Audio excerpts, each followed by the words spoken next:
समाजातील प्रत्येक घटना थेट आपल्यापर्यंत पोहोचवणारे आपलं हक्काचं न्यूज चॅनल क्रांती सूर्य न्यूज। संपादक शशिकांत राजवंत।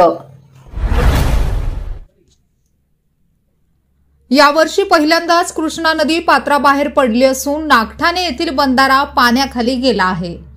पलूस तालुक्यासह कृष्णाकाठ परिसरात शनिवारपासून पावसाचा जोर वाढला आहे।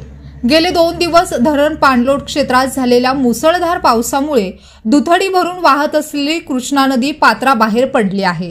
गेल्या 24 तासात पाणी पातळीत सुमारे 14.5 फुटांची वाढ झाली आहे। रविवारी रात्री पाणी पातळी झपाट्याने वाढल्याने नागठाणे बंधारा पाण्याखाली गेला आहे। बंधाऱ्यावर सुमारे 1 फूट पाणी असून त्यामुळे वाहतूक ठप्प झाली आहे।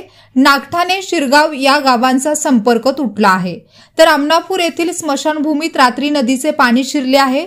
2 दिवस पडलेल्या संततधार पावसामुळे कृष्णाकाठी महापुराची चर्चा जोर धरत आहे। या संततधार पावसामुळे तापमानाचा पारा खाली आला असून हवेमध्ये गारठा जाणवू लागला आहे। बुर्ली, आमनापूर, धनगाव परिसरातील नदीकाठच्या पोटमळ्यांमध्ये पाणी शिरू लागले आहे।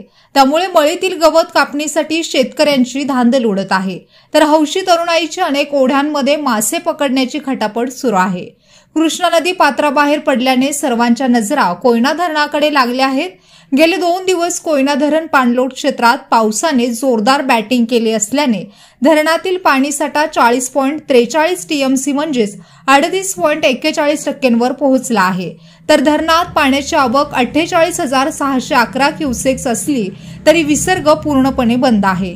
गेले 24 तासात धरण पाणलोट क्षेत्रातील पाऊस याप्रमाणे: कोयनानगर 187 मिलीमीटर, नवजा 274 मिलीमीटर आणि महाबळेश्वर 99 मिलीमीटर इतका पाऊस पडला आहे।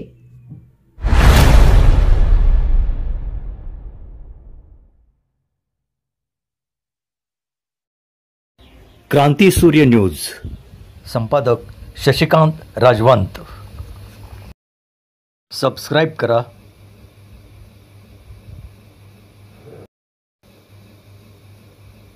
बेल आयकॉनला क्लिक करा आणि लाईक करायला विसरू नका।